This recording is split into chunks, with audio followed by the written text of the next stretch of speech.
Hello trader, ये strategy है आनंद sir की। ये स्ट्रैटेजी का नाम है 10 EMS स्ट्रैटेजी। तो ये स्ट्रैटेजी इस वीडियो में सर ने पूरा डीपली समझा दी है। तो आप नोट डाउन करके ये स्ट्रैटेजी रोज़ यूज़ करके देखिए और अपने प्रॉफिट को बढ़ाइए। तो चलिए वीडियो शुरू करते हैं। सर इतना शांत क्यों यार? पुष्कर, कॉन्ग्रेचुलेशंस यार, अमेजिंग सेशन। मुझे बड़ा मजा आया स्ट्रैटेजी में, लव्ड इट यार।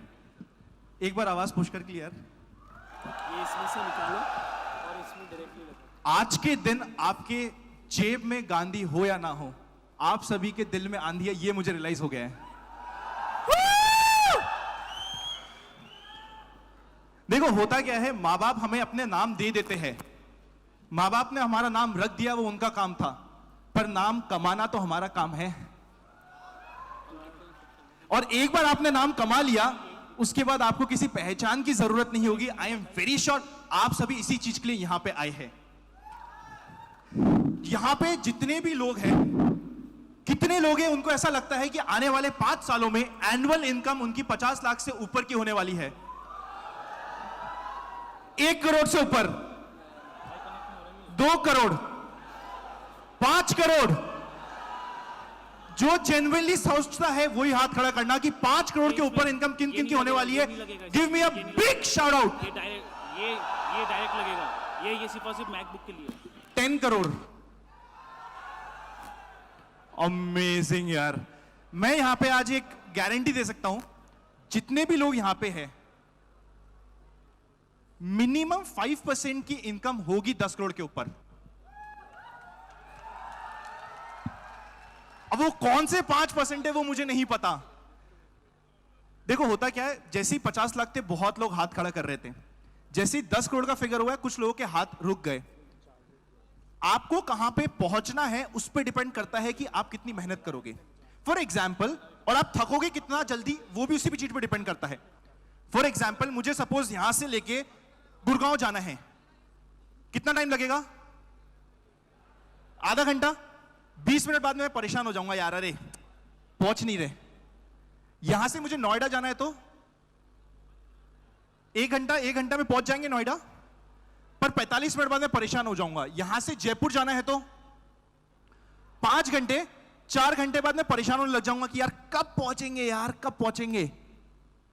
यहां से मुझे सपोज करते हैं लंदन की फ्लाइट लेनी है, 8 घंटे, 7 घंटे तक मुझे पता ही नहीं चलेगा, बट 7 घंटे बाद मैं वापस परेशान हो जाऊंगा। तो इसीलिए अगर आपका गोल बड़ा है तो आप एक अच्छे लेवल तक पहुंचने तक तो परेशान हो गई नहीं और पहुंच जाओगे।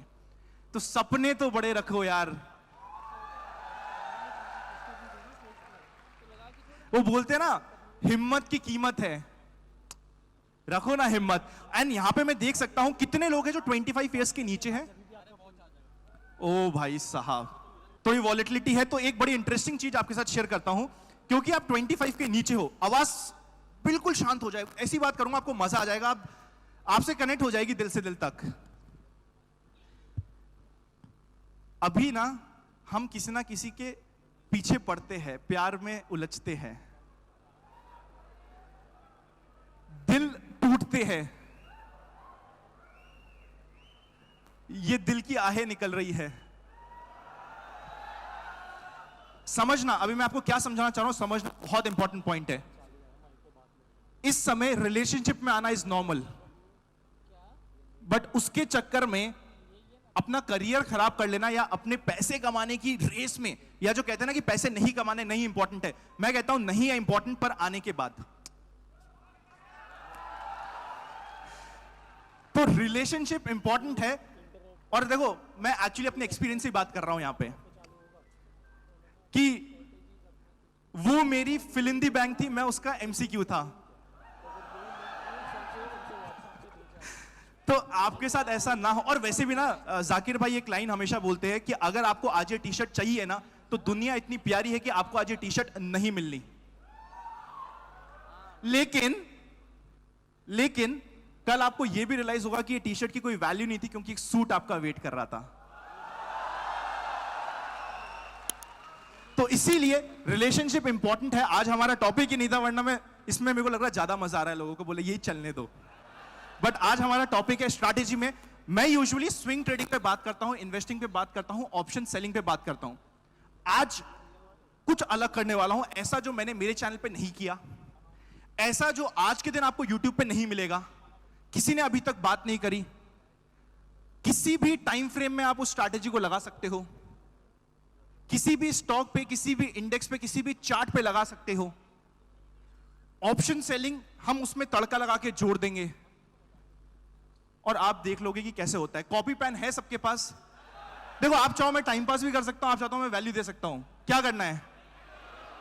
तो ऐसी स्ट्रैटेजी दूंगा जो अभी तक कभी भी नहीं डिस्कस हुई है। चलो, स्ट्रैटेजी का मैं बेसिक फ्रेमवर्क आपके लिए सेट कर देता हूं जब तक हमारी चार्ट्स आ रहे हैं। चार्ट्स पे ऐसा नहीं होगा कि मैं अपने स्टॉक बताऊंगा, जो आप स्टॉक बोलोगे, जो आप इंडेक्स बोलोगे, जहां बोलोगे उसको चेक करेंगे आपके सामने।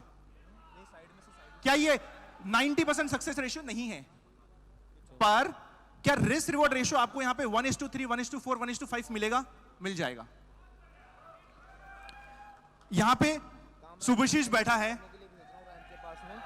सुभाशीष की एक स्ट्रैटेजी है 5 EMA, देखिए। अब जो 5 EMA स्ट्रैटेजी है सुभाशीष की, that is trend reversal strategy. 5 EMA आपने देखा, ट्रेंड रिवर्सल स्ट्रैटेजी है। याद है सबको? नहीं याद तो सुभाशीष ने डाल रखी है, पुष्कर के चैनल पे भी है। ट्रेंड रिवर्सल आप उस स्ट्रैटेजी से पकड़ सकते हो। आज हम बात करते हैं कि ट्रेंड को कैसे पकड़ोगे आप। ट्रेंड रिवर्सल आपको आ गया है ऑलरेडी। अब मुझे जब ट्रेंड चल रहा है, उस चलते हुए ट्रेंड को, चाहे वो अप ट्रेंड हो, चाहे डाउन ट्रेंड हो, चाहे स्टॉक ऊपर जा रहा हो, चाहे नीचे जा रहा हो, किस तरीके से आप उसको पकड़ सकते हो, वो हम डिस्कस करेंगे आज। 10 EMA की बात करते हैं। EMA और SMA में डिफरेंस क्या होता है? बिल्कुल बेसिक से स्टार्ट करेंगे। SMA मतलब सिंपल मूविंग एवरेज। मेरा वेट 70, आपका वेट 80। आप भारी हो, आपके पास ज्यादा भारी है, आप लोग बहुत सारे हो। मेरा 70 वेट, आपका 80 वेट, हमने दोनों को डिवाइड किया ऐड करके, तो निकला। इतनी श्रद्धा से कुछ लोग मुझे देख रहे हो। सुबह के 4 बजे मैं बाबा हूं, प्रवचन दे रहा हूं, तुम एकदम श्रद्धा में लीन हो रहे हो। बोल लो, इंटरैक्ट कर लो, खुश हो लो। चलो, 75 आया मेरा average. This is simple moving average. Exponential moving average क्या होता है? EMA, रीसेंट ऑब्जर्वेशन को मैं ज्यादा इंपॉर्टेंस दूंगा, that is EMA, right? Recent जो ऑब्जर्वेशन हुई है, रीसेंट जो डेटा है, उसको मैं ज्यादा इंपॉर्टेंस दे रहा हूं, तो वो EMA हो गया। अगर आप 10 के फिल्टर पे लगाओ, 10 EMA लगा दो, 10 SMA लगा दो, ऑलमोस्ट बराबर है।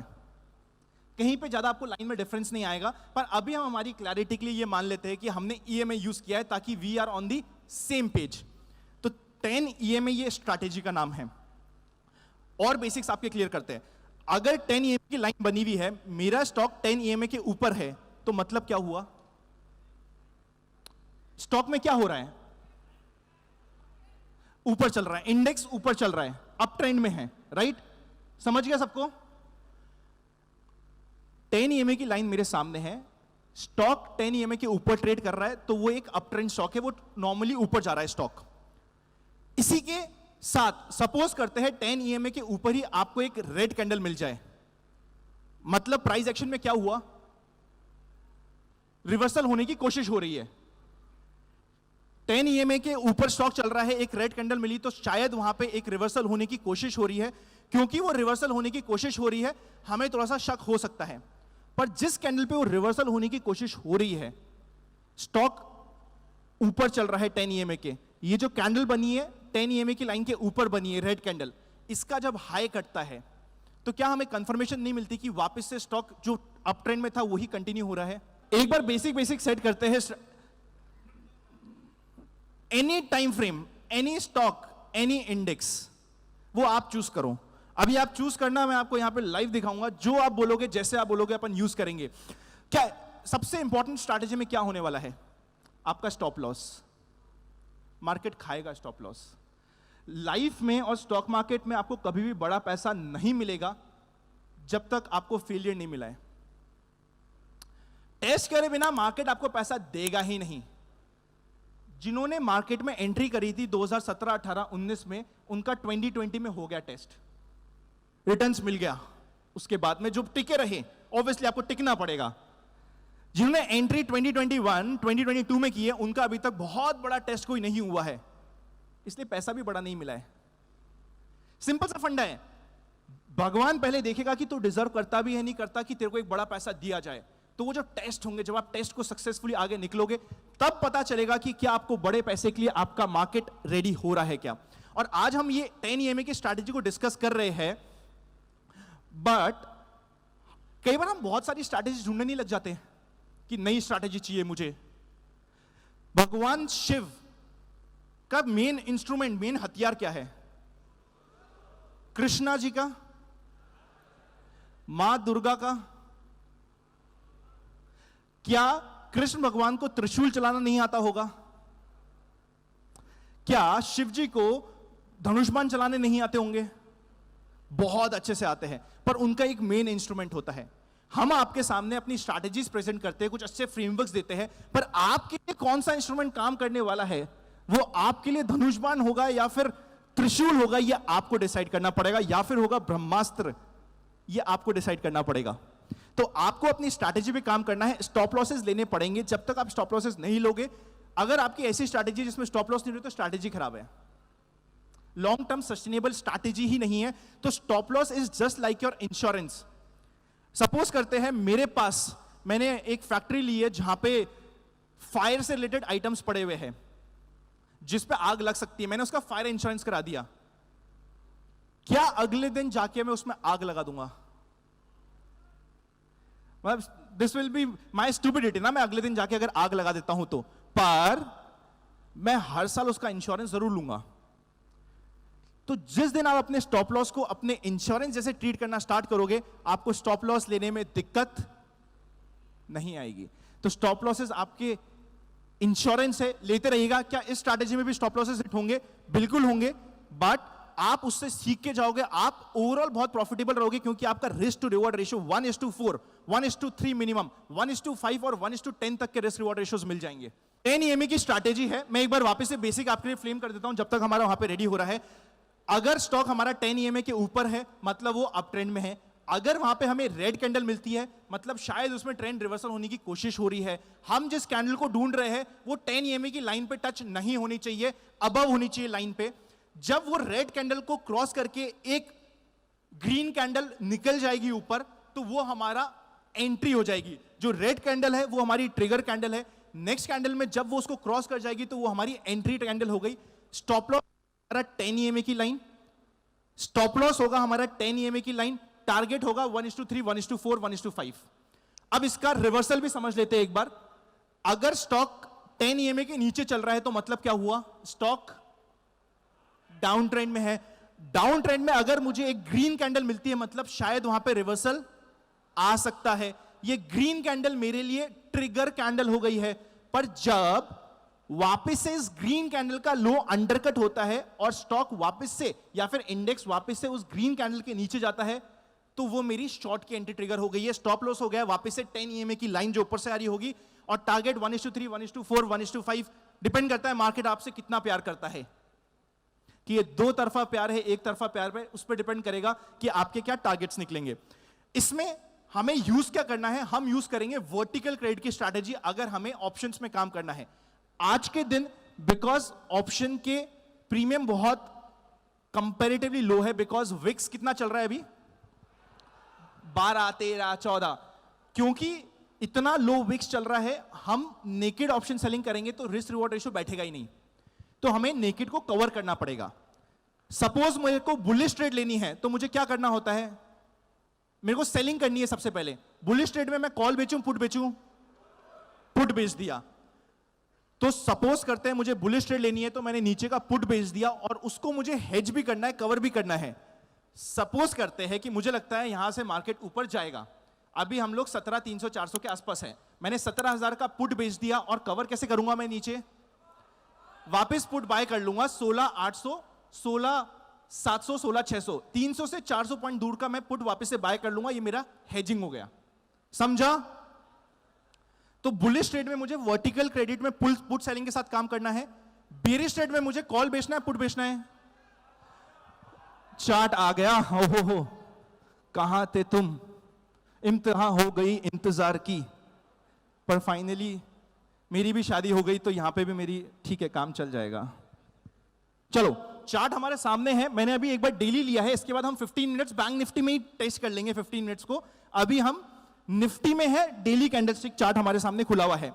अब यहां पे बताओ, ये 10 EMA के ऊपर चल रहा है और लाइन जो हमारी 10 EMA की उसको कोई भी कैंडल टच नहीं कर रही है। हमें चाहिए एक बेरिश कैंडल, ये हमें मिली एक बेरिश कैंडल, पर क्या ये हमें नेक्स्ट कैंडल पे ट्रिगर हुआ है? नहीं हुआ, क्योंकि इस बेरिश कैंडल का हाई नहीं कटा है। पर वापस से देखिएगा, क्या इस कैंडल पे आपका ट्रिगर हुआ है? ये bearish candle, market up trend में है, बेरिश कैंडल ट्रिगर हुई, क्या ये नेक्स्ट कैंडल ने इसके हाई को काटा है? तो क्या आपको ये एंट्री मिल गई? ले लिया, यहां से एंट्री मिली, रिस्क रिवॉर्ड रेशियो आप मुझसे ज्यादा समझते हो। जैसे 10 EMA टूटा, मेरी यहां पे एग्जिट हो गई, पर वापस से मुझे यहां पे रेड कैंडल मिल गई, राइट? ये मेरी अलर्ट कैंडल है, मैं यहां से रेडी हो रहा हूं कि शायद मुझे कुछ मिल जाए। नेक्स्ट कैंडल पे क्या मुझे वापस से मिल गया? अब यहां पे ऑप्शंस कैसे करना है उसका मैं एग्जांपल देता हूं। सपोज करते हैं, सबसे पहले इस ट्रेड की बात करते हैं हम, तो यहां पे मैं सेलिंग कहां की करूंगा? मैं सेलिंग करूंगा रफली 17,500 का पुट सेल कर दूंगा और आराम से 17,200 300 के आसपास का पुट बाय करके हेज कर दूंगा। और इसमें अब आपको एक रामबाण इलाज बताता हूं जिससे आपके रिटर्न्स बढ़ जाएंगे। वीकली पुट बाय मत करना, मंथली बाय करना। और रिटर्न्स बढ़ाने हैं तो नेक्स्ट मंथ का बाय कर लेना, अगर आप उसकी थोड़ी वॉलेटिलिटी सह सकते हो तो। स्टॉप लॉसेस आपको स्ट्रिक्ट रखने पड़ेंगे कि अगर आपका 10 EMA ब्रेक हो रहा है तो आपका स्टॉप लॉस हिट हो गया है, पर आपको मजा आ जाएगा उसमें। और क्या मुझे इसको होल्ड करना है नेक्स्ट मंथ तक? होल्ड नहीं करना अपने को। होल्ड अपने को जैसे ही टारगेट मिल गया, चाहे 3 दिन, चाहे 5 दिन में मिले, चाहे 1 दिन में मिले, चाहे 1 घंटे में मिले, वहां पे हम बुक कर लेंगे। पर क्योंकि मैं आगे की एक्सपायरी में सेलिंग और उसकी हेजिंग कर लूंगा, तो मेरा यहां पे रिस्क रिवॉर्ड रेशियो बहुत अमेजिंग हो जाएगा। We are short of time, वरना मैं ऑप्शा पे अभी आपको लाइव करके भी दिखा था कि कैसा आपका रिस्क रिवॉर्ड रेशियो होगा और कब आपको लॉस होगा और लॉस में भी आपका रिस्क रिवॉर्ड रेशियो कैसे मेंटेन होगा। बट आई थिंक यहां पे आप मोटा मोटी समझ गए, राइट? समझा ना? अब यहां पे एग्जिट आप अपने रिटर्न्स पे कर सकते हो, आप प्राइस एक्शन पे कर सकते हो, 10 EMA ब्रेक पे कर सकते हो। 3 आपके एग्जिट हो गए। अब ले लेते हैं घनश्याम सर का बहुत ही प्यारा, ये देखो EMA है पावर ऑफ स्टॉक्स का, ठीक है? 5 EMA पावर स्टॉक्स का बिल्कुल फेमस है। अब बैंक निफ्टी फेमस है घनश्याम सर का, अपन दोनों को मिला देते हैं और एक साथ स्ट्रैटेजी बनाते हैं। कोई कुछ और समझ गया क्या? क्योंकि बड़ा लेट समझा। यहां पे आपको कोई अलर्ट कैंडल और ट्रिगर कैंडल मिल रही है क्या? क्या ये अलर्ट कैंडल है रेड वाली? क्या ये रेड वाली अलर्ट कैंडल है? ये 15 मिनट्स का चार्ट है, क्या ये अलर्ट कैंडल है? नहीं है। वो 10 EMA पे टच हो रही है, टच नहीं होनी चाहिए। अगर वो टच हो रही है तो हमारे लिए अलर्ट कैंडल नहीं है। पर ये क्या अलर्ट कैंडल है हमारे लिए? और क्या यहां पे हमारा काइंड ऑफ शायद थोड़ा बहुत टारगेट मिल गया हो, पर क्या काइंड ऑफ हमारा स्टॉप लॉस भी हिट हो गया? तो क्या हमें इंश्योरेंस लेना पड़ेगा? मैं कुछ नहीं कर सकता, लेना पड़ेगा सर। सीधे पुराने ही चलते। चलिए, क्या ये आपकी अलर्ट कैंडल है? बहुत प्यारी अलर्ट कैंडल है, रेड कैंडल। क्या नेक्स्ट कैंडल पे आपको एंट्री मिल गई है? क्या आपको रिस्क रिवॉर्ड रेशियो मेंटेन हो गया है? हो गया ना सर? अब देखो यहां पे आपका रिस्क रिवॉर्ड रेशियो क्या प्यारा बैठा है। यार ये निफ्टी ही आ गया वापस से, निफ्टी बैंक पे चल जाते हैं। चलिए, निफ्टी के एग्जांपल्स हो गए, निफ्टी बैंक के एग्जांपल ले लेते हैं। निफ्टी बैंक में थोड़ा सा एक बार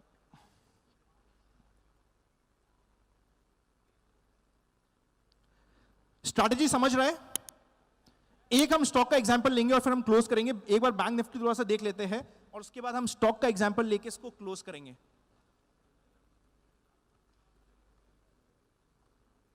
चलो यहां पे देखिए, क्या यहां पे आपको अलर्ट कैंडल मिली है? क्या नेक्स्ट कैंडल पे हाई ब्रेक हुआ है? आपका रिस्क रिवॉर्ड रेशियो बैठ गया है और जैसे 10 EMA आ गया, अगर रिस्क रिवॉर्ड रेशियो नहीं भी बैठा है तो आपको यहां पे एग्जिट लेनी है। आपका यहां पे एग्जिट ट्रिगर हो गई है। और अगर इस लेवल पे आपने फॉर एग्जांपल 40,000 का पुट बेचा होता, क्योंकि यहां पे आपका एक अच्छा सपोर्ट आ रहा है, और 39,500 का कवर कर लिया होता, और इस एग्जिट पे क्या आपको अच्छा प्रॉफिट नहीं होता? पुट सेलिंग में जब आपने इस सेम स्ट्रैटेजी को ऑप्शन से जोड़ दिया तो अमेजिंग प्रॉफिट होता, आपको मजा आ जाता। पुराने एग्जांपल्स पे कुछ लेके चलते। चलिए, क्या ये बेरिश ट्रेड का एग्जांपल नहीं है? क्या ये आपको डाउन ट्रेंड में है, 10 EMA डाउन जा रहा है? क्या यहां पे एक आपको ग्रीन कैंडल मिली? क्या नेक्स्ट कैंडल पे इस पर लो ब्रेक नहीं हुआ? अब खेलते रहो, कहां तक खेलना है आपको? ये आपकी एग्जिट मिली है आपको यहां पे, समझा? चलो एक स्टॉक बोलो, कौन सा ले? अडानी, अरे अडानी को छोड़ दे यार, उस पर कौन सा टेक्निकल एनालिसिस लगाऊंगा मैं, वैसे नेगेटिव ही आएगा, उसका बहुत सिंपल है।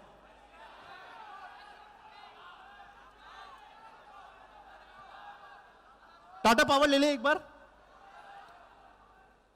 क्या यहां पे हमें कोई एंट्री मिल रही है? कोई ट्रेड ट्रिगर नहीं हो रही है इस लेवल पे, पर क्या यहां पे हमारी कुछ ट्रेड ट्रिगर हो रही है? यहां पे भी हमारी कोई ट्रेड ट्रिगर नहीं हुई है, हमें पीछे चलना पड़ेगा। क्या ये कैंडल पे आपकी ट्रेड ट्रिगर हुई है? क्या यहां पे आपको अलर्ट कैंडल मिली है? क्या नेक्स्ट डे आपको डाउन मिला है? एक बार इसको डेली टाइम फ्रेम पे देखते हैं, उसमें और मजा आएगा। स्टॉक्स में अगर आप इसको डेली टाइम फ्रेम पे देखोगे तो ज्यादा मजा आएगा। इंडेक्स में अगर आप इंट्राडे करते हो तो 15 मिनट्स कर सकते हो, और अगर आप करते हो पोजिशनल या स्विंग टाइप का तो आप आराम से खेल सकते हो उसमें। 15 मिनट्स में आपका काम बहुत अच्छा बैठना चाहिए। अब चार्ट देखते चलो, क्या यहां पे आपको ट्रिगर मिला है? क्या नेक्स्ट पे आपको एंट्री मिली है? क्या यहां पे वापस से ट्रिगर मिलकर नेक्स्ट पे एंट्री मिली है? क्या आपका रिस्क रिवॉर्ड रेशियो बैठ गया है? अब ना ये स्ट्रैटेजी तो मेरी हुई जो मैंने आपको बताई। क्या आपको वापस से यहां पे एंट्री मिली है? अब आप देखो यहां पे आपको एंट्री मिली है रफली 179 के पास, और स्टॉक आपके पास गया है 260 तक। 179 से 260 और आपको एंट्री ये सेटअप दे रहा है। तो अगर कोई भी ट्रेंड फॉलोइंग काम होगा तो क्या ये सेटअप आपके लिए काम करेगा? स्टॉप लॉसेस हिट होंगे? होंगे भाई, अब तो हां बोल दे। अब आपका काम होता है कि आपको इस स्ट्रैटेजी को चेक करना है कि क्या ये आपके लिए काम करती है, राइट?